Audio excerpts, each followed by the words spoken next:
Bueno, vamos a hacer un repaso rápido sobre los compuestos binarios y su formulación, ¿de acuerdo? Como su nombre indica, los compuestos binarios van a estar formados por dos elementos, X e Y, y cada uno con un coeficiente estequiométrico que está relacionado con el estado de oxidación de cada elemento, ¿vale? Recordad que la forma de nombrarlos es siempre la misma. Primero el elemento que se escribe en segundo lugar con un nombre específico característico y en segundo lugar el primer elemento que hemos escrito. Así, por ejemplo, si yo tengo este compuesto binario, yo lo nombro como óxido de sodio, ¿vale? Fijaros que nombro el que he escrito en segundo lugar, primero, con un nombre característico, los oxígenos vamos a ver que se denominan como óxidos, y luego el segundo elemento, ¿vale? Y luego intercambian sus estados de oxidación. Si nosotros vamos a la tabla periódica, vemos que el estado de oxidación del sodio es 1 más y el de los óxidos es 2 menos. Pues los hemos intercambiado, ¿vale? Ya sin colocar las cargas, ¿vale? Esto se va a reproducir en todos. Entonces vamos con el primer grupo. El primer grupo son los óxidos, ¿vale? Que son combinaciones de oxígeno cuyo estado de oxidación es 2 menos, ¿vale? El término característico que vamos a utilizar es la palabra óxido. Nosotros podemos nombrarlo de tres maneras posibles, ¿vale? Vamos a suponer que yo tengo el hierro 3 más y se combina, perdón, esto no, con el oxígeno. Entonces forma un óxido de esta fórmula. La primera forma de nombrarlos es con prefijos multiplicadores y es indicar lo que hay. Esto es el trióxido de hierro, ¿vale? La siguiente forma es indicar la carga iónica que presenta el elemento que acompaña al oxígeno, si tiene 2 o más. En el caso del hierro, si vais a la tabla periódica, tiene la más 2 y la más 3, por lo tanto será el óxido de hierro 3 más, ¿vale? Porque esta es el estado de oxidación del hierro. Y por último, es muy parecido a esta, pero el estado de oxidación se indica en números romanos, es la antigua de Stock, ¿vale? Entonces esto sería el óxido de hierro 3, ¿vale? ¿Qué ocurre si un elemento solo tiene un estado de oxidación? ¿Vale? Por ejemplo, tenemos este óxido. Cuando solo tiene un estado de oxidación, no es necesario indicarlo, ya que sabemos que ese elemento solo tiene esa posibilidad. Este sería el óxido de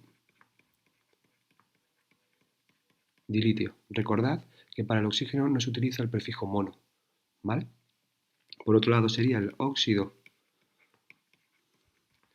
de litio y podríamos pensar que es 1 más, ¿vale? Porque aquí hay un 1, pero si vas a la tabla periódica, el litio solo tiene ese estado de oxidación, así que no se indica. Y lo mismo ocurre en números romanos, óxido de litio, y tú podrías decir 1, pero como solo tienes estado de oxidación, no se indica, ¿vale? ¿Qué ocurre cuando los átomos, por ejemplo, tenían estados de oxidación par? Y te dan este. Tú tienes tres formas de nombrarlo. La más sencilla es siempre contar lo que uno ve.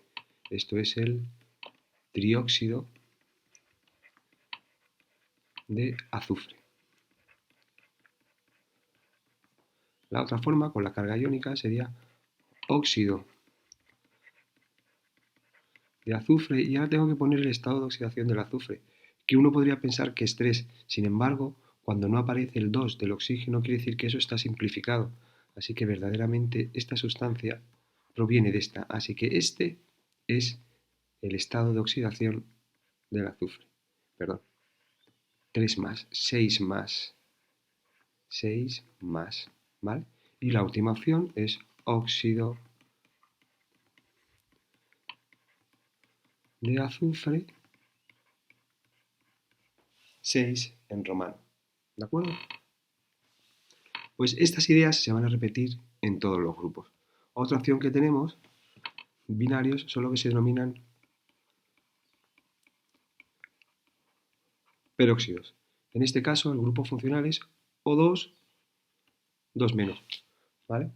Si echamos una media, podríamos decir que el estado de oxidación del oxígeno es -1 de cada átomo de oxígeno, ¿de acuerdo? Pero es del conjunto. Importante, los peróxidos no se pueden simplificar, aunque los dos coeficientes sean pares, no podemos simplificarlo. Este 2 siempre tiene que aparecer, ¿de acuerdo? Entonces, imaginaros que me dan esta sustancia.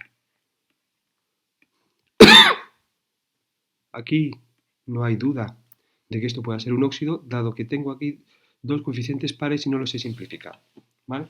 La primera forma es muy fácil, es el peróxido se indica con la palabra dióxido, ¿vale? Y luego se dice de dilitio, dióxido de dilitio, ¿vale? La siguiente forma es con el término peróxido. Se utiliza el término peróxido de y luego el nombre del elemento, dilitio. Si el litio tuviera varios estados de oxidación, lo indicaría aquí, pero como solo tiene uno, no se hace, ¿vale? Y la última opción es poner la palabra dióxido 2 menos de litio, que tú podrías pensar que es uno más, ¿vale? Pero igual, como solo tiene ese estado de oxidación, no se indica, ¿vale? Volvemos a este, el IO2, ¿vale? Entonces, si tú intentas buscar, puedes pensar que esto es un óxido que está simplificado, ¿no? Y que vendría de este otro.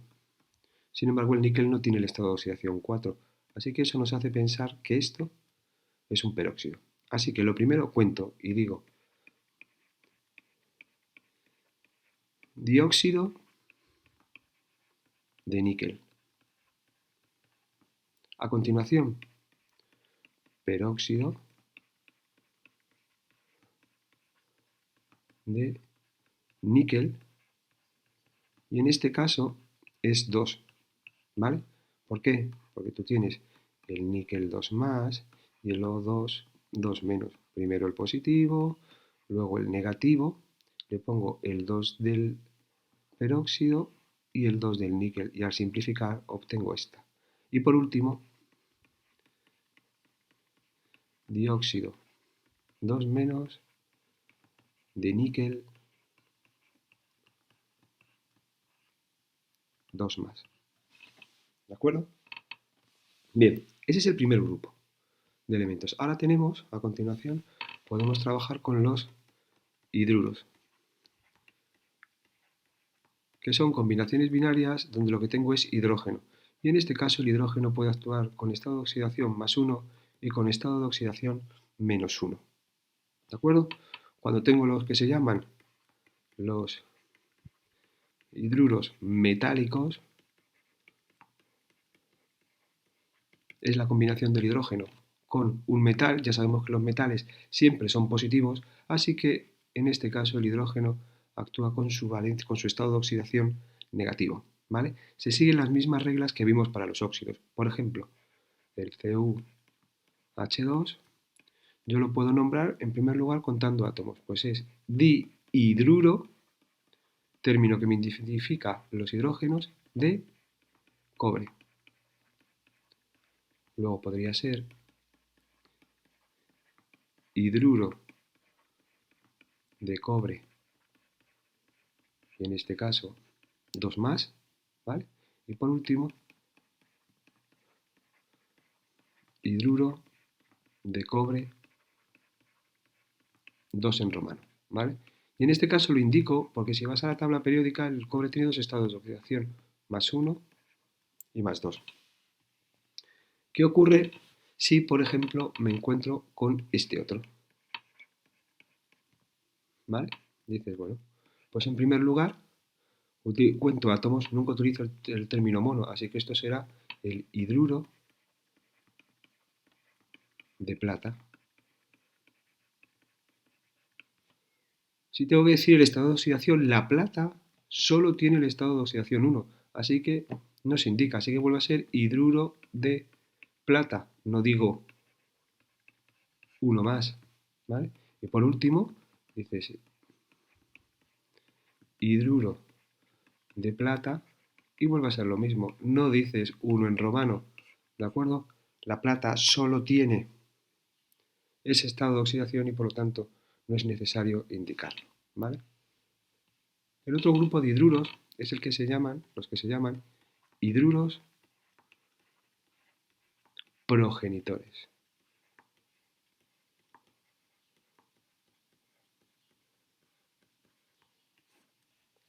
Estos hidruros están formados por los elementos de los grupos 13, 14 y 15, donde el hidrógeno actúa con su estado de oxidación -1, dado que él es el más electronegativo, y luego también lo de los grupos 16 y 17, donde el hidrógeno actúa con su estado de oxidación +1, dado que los elementos del grupo 16 y 17 son más electronegativos que ellos.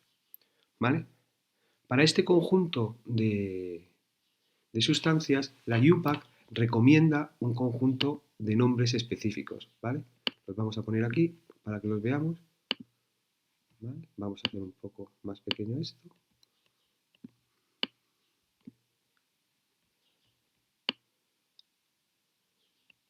Y aquí los vemos, ¿de acuerdo? Ellos son los nombres específicos que la UPAC recomienda para estos hidruros progenitores.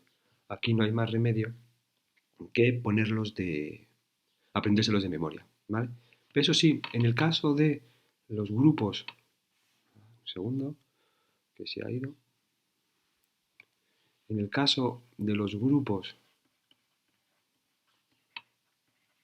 13, 14 y 15, la UPAC no recomienda, pero también acepta que se nombren con prefijos multiplicadores. Por ejemplo, si cogemos el pH3, ¿vale? Lo tenemos aquí.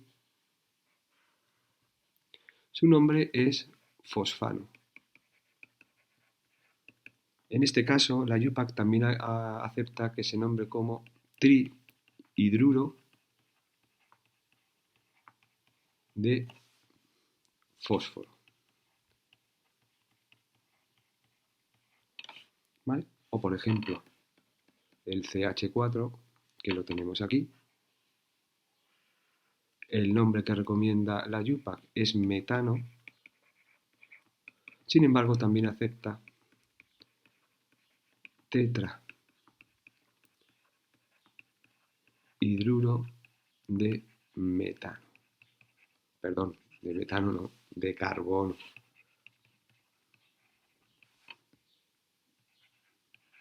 ¿Vale? Y si nos vamos a los del grupo 17, ¿vale? Pues en el caso de que nos vayamos a los del grupo 17 y 16, ¿vale? Fijaros que lo primero que observamos es que sus fórmulas ya cambian. Antes, primero iba el elemento y luego el hidrógeno, y ahora va el hidrógeno y luego el elemento, porque primero siempre escribimos el más electropositivo. Así que también va a cambiar su nombre, ¿de acuerdo? Junto con estos, la UPAC nos permite nombrarlo el nombre del elemento que acompaña al hidrógeno acabado en uro y luego el término de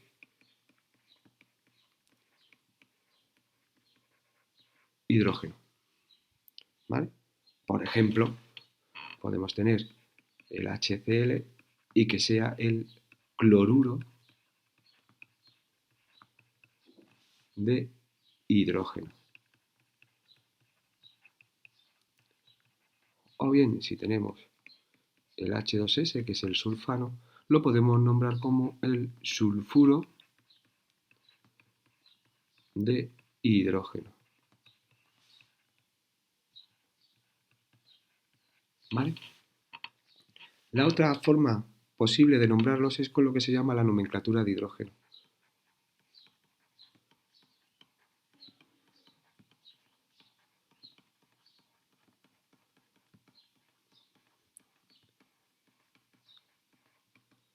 En este caso lo que se hace es poner el término hidrógeno indicando cuántos hay y entre paréntesis el nombre del elemento que lo acompaña.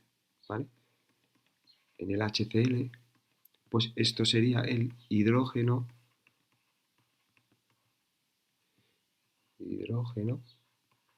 y entre paréntesis cloruro, y para el H2S sería el dihidrógeno y entre paréntesis sulfuro. ¿Vale? En estos hidrógenos progenitores, para el grupo 17, su estado de oxidación es el -1 únicamente. ¿Vale? Y para estos, su estado de oxidación es el -2. ¿Vale? Bien, y como compuestos binarios finales nos quedan las llamadas sales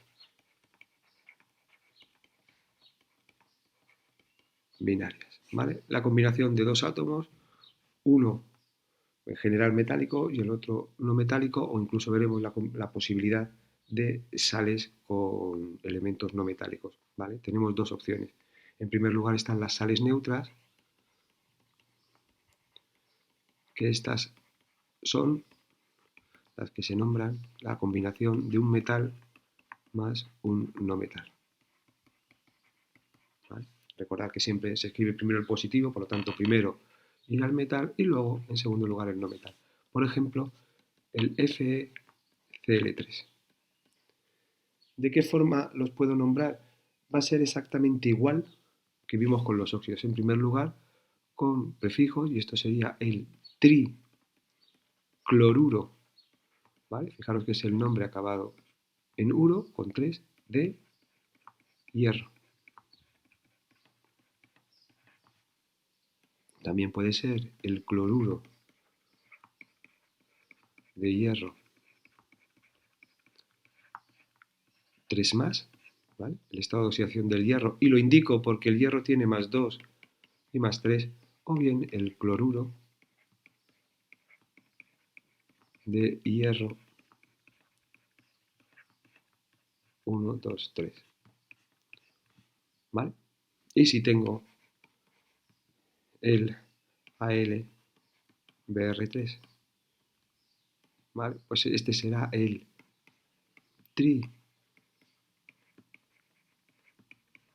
tribromuro de aluminio, ¿vale? Luego tenemos el bromuro de aluminio, y alguien podría poner aquí 3 más, pero si vas a la tabla periódica ves que es el único estado de oxidación del aluminio, así que no se indica. ¿Vale? Y por último, el bromuro de aluminio, e igual que antes, alguien podría tener la intención de poner el 3 en romano, pero como el aluminio solo tiene ese estado de oxidación, no se utiliza. ¿Vale? Y las últimas binarias que vamos a ver son las sales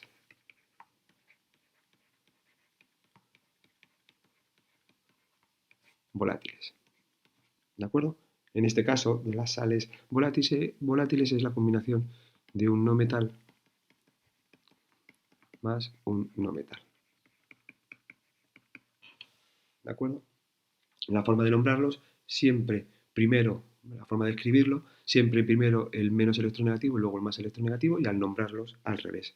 Por ejemplo, el PBr3. ¿De acuerdo? Pues entonces esto lo puedes nombrar como tribromuro de fósforo. O bien como bromuro de fósforo, y como tiene +3 y +5, en este caso está con la +3. Y luego el bromuro de fósforo en romanos 3. ¿De acuerdo? Si por contra nos aparece algo de esta manera, BP, ¿de acuerdo? Esto se nombrará como fosfuro de boro. Y no puedo nombrarlo ni como fosfuro de boro 3 más, ni como fosfuro de boro, perdón, 3 en romano, ¿de acuerdo? Dado que el boro únicamente tiene ese estado de oxidación 3 y aquí está actuando con el -3, por lo tanto se simplifican, ¿vale? Tendríamos 3 de 3, recordad que siempre que se pueda simplificar, los coeficientes se hacen, ¿de acuerdo? Bueno, en este breve repaso sobre compuestos binarios se nos ha olvidado un par de cosas. En primer lugar, ¿qué ocurre cuando el oxígeno se combina con los elementos del grupo 17? ¿Vale? Es decir, con flúor, cloro, bromo y yodo. ¿Vale? En este caso, no lo vamos a nombrar como un óxido, sino que vamos a tener en cuenta que el más electronegativo es ese elemento. Por lo tanto, él va a ser el que va a determinar el nombre, ¿vale? Por ejemplo, podemos tener el OF2, ¿de acuerdo? Entonces, esto se nombra como difluoruro de oxígeno. O podemos tener el O7Br2. Y en este caso tendré el dibromuro de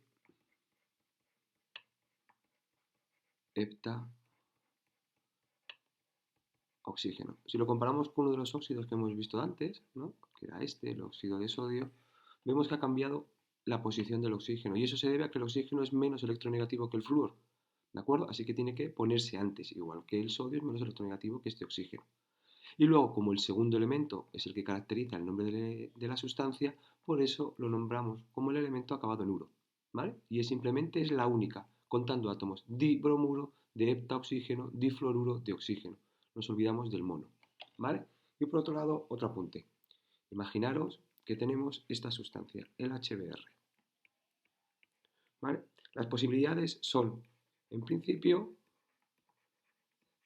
la IUPAC nos dice que lo nombremos como bromano, pero nos permite también el bromuro de hidrógeno y nos permite el hidrógeno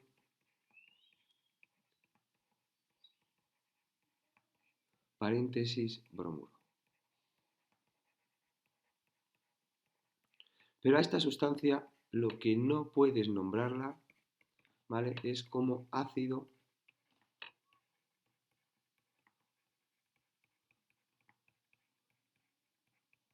bromídrico, ¿de acuerdo? Dado que nos está indicando que tengo mi bromuro de hidrógeno, el cual lo he añadido a agua, ¿vale?